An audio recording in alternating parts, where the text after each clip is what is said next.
Hello dear students, welcome to our MAMPU College YouTube channel.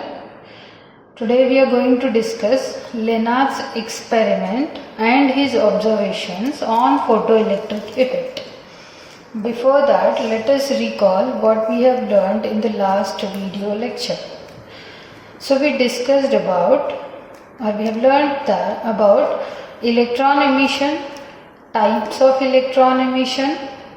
Then we have learnt in detail about photoelectric effect in the last video lecture, and also we have seen some of the definitions which are related to the photoelectric effect. Okay, electron emission is nothing but from a metal surface or from a metal, free electrons coming out from that surface is nothing but electron emission. Types of electron emission are field emission, thermionic emission and photoelectric emission. In each of these types we use a different form of energy which we make it to fall on a metal surface so that free electrons come out from the metal surface. Okay, in thermionic emission we use heat energy. We supply a metal surface with heat energy, then the free electrons will come out, that is thermionic emission. And in case of field emission, we place a metal inside strong electric field so that the free electrons come out from the metal surface. And in photoelectric emission, photo is nothing but light. We make the light to incident on a metal surface. So from that, because of that light energy, the free electrons will come out from the metal surface. This is what we have learnt in the last class. And also one more topic which we have learnt is photoelectric effect. What is photoelectric effect? On a metal surface, if this is a metal surface, if we allow the radiations to fall on it, then the free electrons present in this metal surface, after gaining energy from those radiations, the electrons, the free electrons present in this metal surface will get ejected out. That we call it as photoelectric emission. And also we have seen that these incident radiations had an energy E is equal to h nu, where E is the energy of the radiations, h was Planck's constant and nu is the frequency of the incident radiations. Also the three important definitions which we saw or which we learnt were photoelectric photoelectrons, the electrons which come out from the metal surface when you allow the light to incident on the surface are called as photoelectrons. Now, these incident radiations need to have a minimum energy so that with the help of that energy, by absorbing that energy, the electrons should come out from the metal surface. So that minimum amount of energy of that incident radiations is called as photoelectric work function. This was one definition. One was threshold frequency. It is the minimum frequency of the incident radiations below which the photoelectric effect does not take place. Okay, this is what we have learned in the last class. Today, let us study about Lenard's experiment and his observations to study the photoelectric effect. So here is the setup. Let us see the setup or the design which he has used to learn the photoelectric effect and its observations. Here you can see there is a tube, this tube-like structure. This is nothing but, this is called as, this is made up of glass, so we call it as glass tube. You can label it as T. So you can write here also that T is, I'll write here, T is the glass tube. Okay. Next, you can see that there is one opening here which we call it as a window. You can label it as W. This is nothing but quartz window. So from this window only the incident radiations will be allowed to enter this tube. Okay, that we will learn in the working. Now you can see here there is one plate here inside this tube. Let us call this plate as C this C is nothing but it is emitter. Okay, what is that emitter? I will talk about it later. C is an emitter, or you can call it as cathode also. So C is emitter means definitely it is emitting the electrons when the light is incident on it. Okay, C is an emitter. Next, there is one more plate here. I label it as A, emitter, or you can write it as cathode also. There is one more plate here, A. You can call it as collector. It means definitely the free electrons which are coming from the emitter will be collected by collector. You can call it as anode. Okay. So now, also in the diagram, there is a high potential or high tension battery. It is connected, which you can vary. Always remember, dear students, in a circuit diagram, if you see this arrow symbol on a battery, it means that it is variable. It means you can vary the voltage. Definitely this is negative and this is positive terminal. Okay. Let us connect a micro emitter here so that we'll come to know if the current is flowing, if the electrons have come out or not, that we'll learn. So I'll connect a micro emitter here. So this is the setup to learn or to study the Lenard's experiment. I repeat, there is a glass tube T. To that glass tube there is a window W, which is called as quartz window W, and inside the tube we have placed one plate which we are calling it as cathode or emitter plate. Opposite to the cathode there is one more plate placed, which is nothing but collector plate. You can call it as anode also, and in the circuit we have connected a micro emitter to measure the current which will be flowing in the circuit, right? And also we have connected a high tension battery here, HT battery you can write. So this is the setup to learn the Lenard's experiment. Now let us see how it works. Here the radiations, which radiations? UV radiations. It means ultraviolet radiations are allowed to fall on this cathode plate or emitter plate. Now it is of certain metal. You can take it as zinc, or it is made up of zinc or copper. We are taking metals because the metals have more number of free electrons. So we are taking metal plate here. Okay. So now when the radiations fall on a metal surface, we have seen that in photoelectric effect what happens when the radiations are allowed to fall on a metal surface, the free electrons will be ejected out from the metal surface. So these are the free electrons which come out from the metal surface when it is irradiated with UV radiations. Okay. So now what will happen? This is the collector plate. I have connected, these lines which you are seeing are nothing but connecting wires. Okay. So take one wire from anode, which is a collector plate, connect it to a microemitter, and from microemitter take one more wire, connect it to positive terminal of the battery and negative terminal to the cathode, that is the emitter plate we have connected. So this completes the circuit. Why we are connecting here? We want to see whether the electrons are emitted, and if electrons are emitted, if we allow them to flow through a path, definitely current will be produced.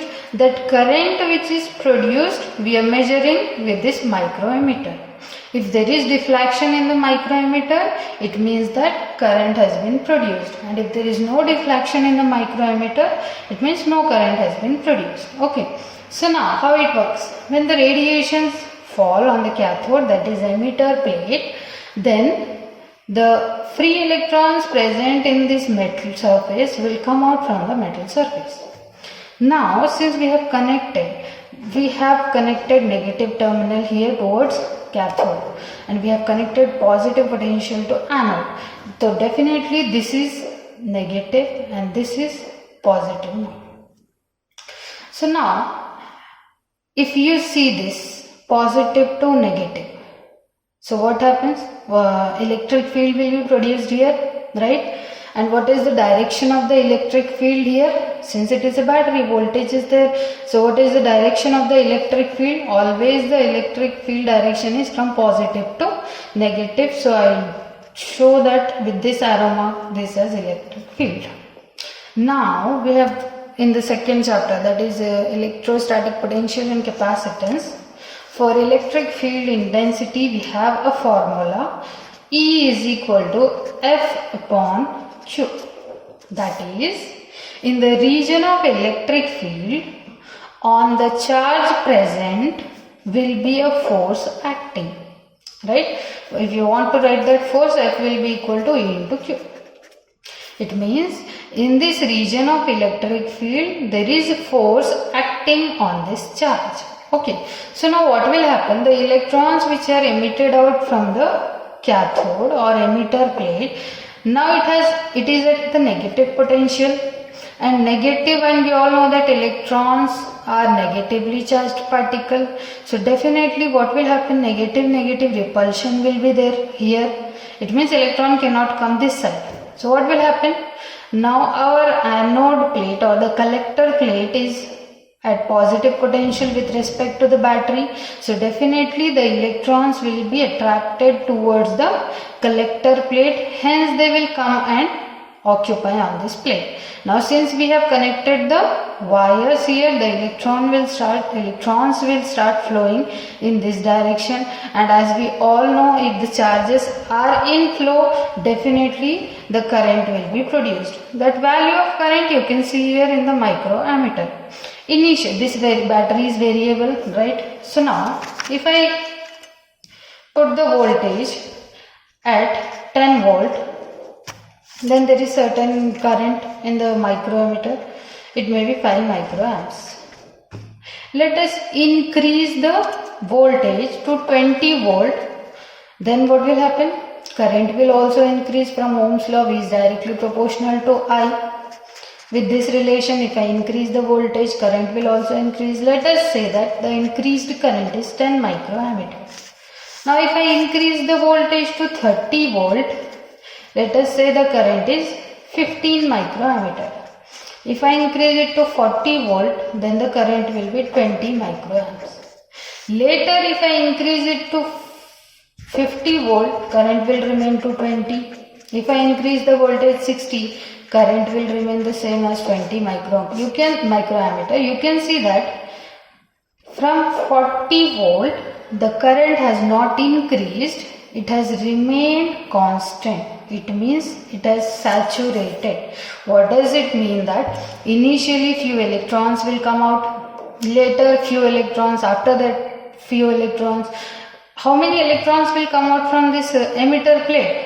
The electrons which are free in that plate, if it is zinc, if it is copper, definitely it will have its atomic number. Accordingly, the free electrons will be there. So only those many number of free electrons will be coming out from this emitter plate. Later on, even if you increase the battery voltage, there is no increase in the current. It means that all the electrons have come out. If for example there were a few number of electrons, free electrons, all the electrons have come out. Even if you increase, the current will remain same. Initially 10 electrons have come out. Okay, so the current was so. Now then 20 electrons came, 30, 40. Now at one point definitely all the free electrons have come out. So there will be no more free electrons to come out. So definitely the current will get sat. It means saturation point will be reached there. So beyond that, even if you increase the voltage, there will be no increase in the current, as you can see that here. Okay. So this is the case when this is negative and this is positive. That is at negative potential and at positive potential. Now what I will do, I will change the polarity. I will make this positive and this negative. Just reverse the connection. Okay. What will happen? This will become positive potential at positive potential, and this plate will be at negative potential now. Now what will happen? Definitely the electrons cannot come here because they are emitted from here, so there is no chance that they can move this side now. and here what is happening, it is at negative potential. The collector plate is at negative potential and electrons are also, yes, negatively charged particles, so there is repulsion. So because of the repulsion, what will happen, electrostatic repulsive force is there, right? So electrostatic repulsive force is there. Even then, few of the electrons will try to come closer here, or if there were 100 electrons, then 10 electrons will try to flow. There is a repulsive force here, so they want to overcome that repulsive force and flow here. It means if you reverse the polarity, we will see whether the current becomes zero immediately or it will become zero step by step. So definitely it will come to rest or zero step by step. It is not going to change to zero immediately. So now what I will do after this, I am changing the voltage to minus 10 volt.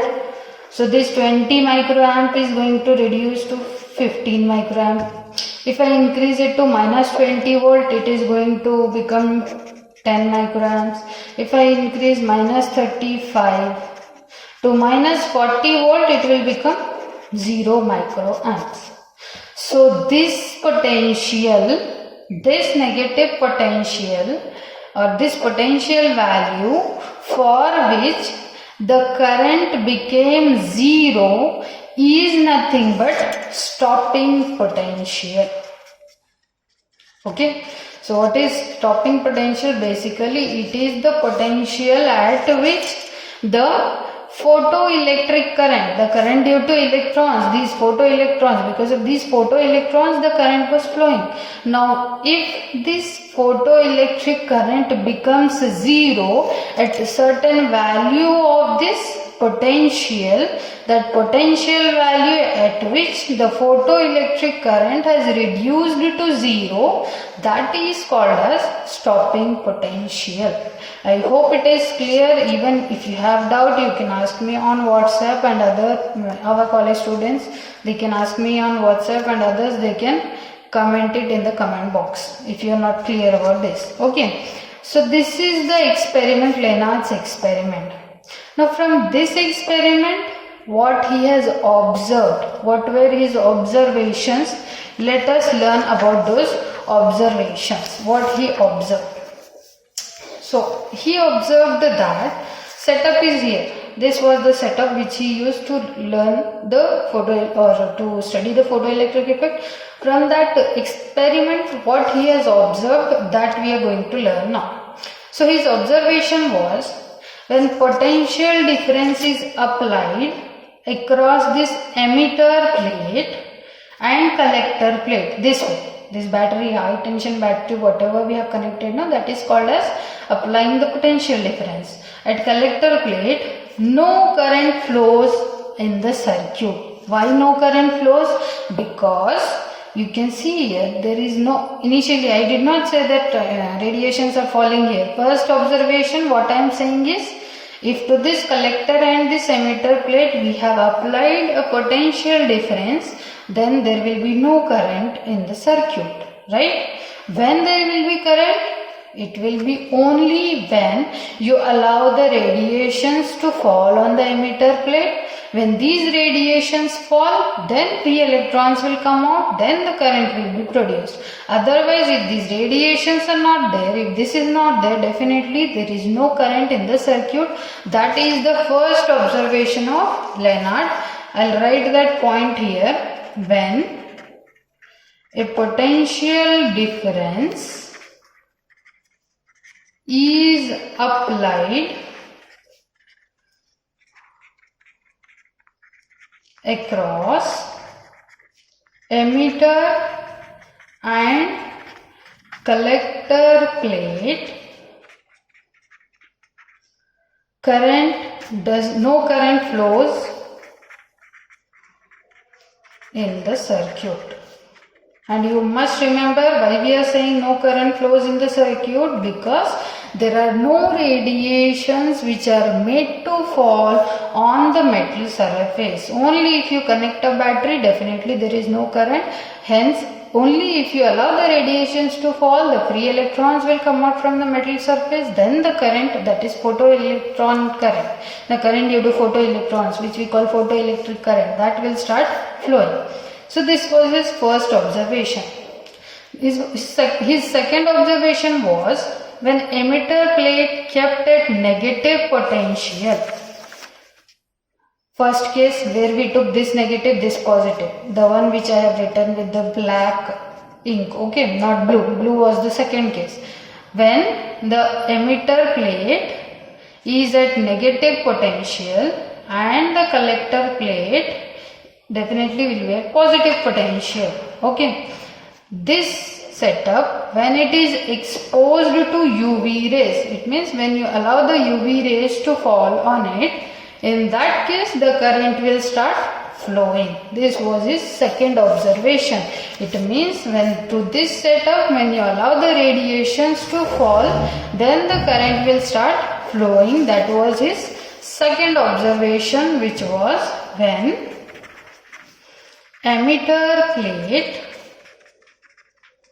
is kept at negative potential and is exposed to UV rays or UV radiations, then the current starts flowing in the circuit. This was his second observation. Okay. His third observation was as soon as UV rays falling on the emitter plate is stopped, the current which is flowing will also stop. It means if you block these radiations from coming onto this plate, if you block these radiations coming onto this emitter plate, definitely the free electrons will not get ejected out. They are not coming out of the emitter plate. Then if the free electrons are not coming out of the from the cathode or this emitter, definitely there will be no current in the circuit. This was his third observation, as UV rays falling on emitter is stopped, the current flow will also stop. Will also be stopped. This is his third observation. Next observation is the current, or there will be no current in the circuit even if you allow the UV radiations to fall. What is this condition? If the radiations are falling, we have learned that if radiations are made to fall on the metal surface, then there will be current in the circuit. This is what we have learned. But there is one condition, which definition we have learned yesterday, if you remember, threshold frequency. What we have written the definition? It is the minimum frequency required for those incident radiations below which the photoelectric effect is not going to take place. So it means if you are allowing the UV radiations to fall, you have to make sure that you are providing, or the frequency of these rays is equal to threshold frequency or above threshold frequency. So if these radiations have a frequency which is below threshold value, then definitely there will be no current and no photoelectric effect can be observed. This was one more observation made by Lenard, which is no current flows when the frequency of incident radiations is less than the threshold frequency.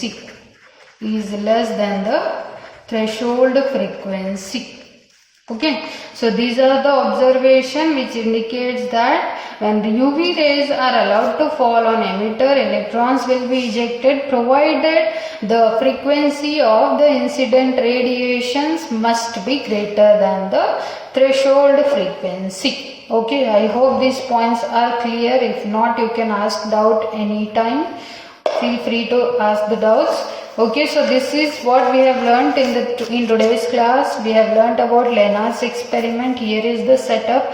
There is a glass tube. Inside the tube we have a cathode, which is emitter plate, and an anode, which is a collector plate. To these we have connected to a high tension battery through a micrometer. This micrometer we will use to measure the current which will be flown in the circuit because of the photoelectrons. Okay, so now what you have to do, initially when we allow the UV radiations to fall on the cathode or the emitter plate, the free electrons will be emitted, electric field will be set up. Inside this electric field, the charged particle will experience a force.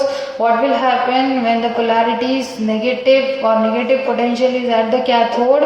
Definitely the electrons will be repelled here, this initial case. They will come to the collector plate. When you start connect the connecting wires here, the photoelectrons will start flowing and the current will be there, which you can measure using a micrometer. If you reverse the polarity, in that case what will happen? The current goes on decreasing slowly as I shown here. At one particular potential value, the photoelectric current becomes zero. That value, the corresponding value of the potential is called as stopping potential. You must remember this definition. Stopping potential, it is nothing but, stopping potential is nothing but minimum negative potential given to the anode. Anode means this one, collector plate, at which the photoelectric current becomes zero. Okay, that potential value is stopping potential. Now from this experiment, Lenard has made these observations. He observed these things while he was performing the experiment. First observation was when potential difference is applied across the emitter and collector plate, then there will be no current unless the radiations are made to fall on the emitter plate. Okay. If the radiations are not allowed to fall, definitely there is no current in the circuit. His next observation was when emitter plate is kept at negative potential, and also this first case, it is at negative potential, and also when you allow the UV radiations to fall on the cathode or the emitter plate, definitely the current starts flowing in the circuit. Third is, as you stop these UV radiations, if any point you stop these UV radiations to fall or to strike on this emitter or cathode plate, then definitely there are no electrons or photoelectrons coming out. So definitely there is no current in the circuit if you stop the UV radiations to strike the cathode or this emitter plate. And the fourth observation was, if the radiations are allowed to fall but their frequency is below threshold value, in that case also there will be no current flowing in the circuit. So in order to make the current to flow in the circuit, the radiations or the incident UV radiations should have frequency above the threshold value. Then only this effect you can see or this experiment you can perform. So these are the observations made by or seen by Lenard in the experiment. I hope it is clear. If you have any doubts, you can ask me and you can comment under the comment box given. Thank you so much.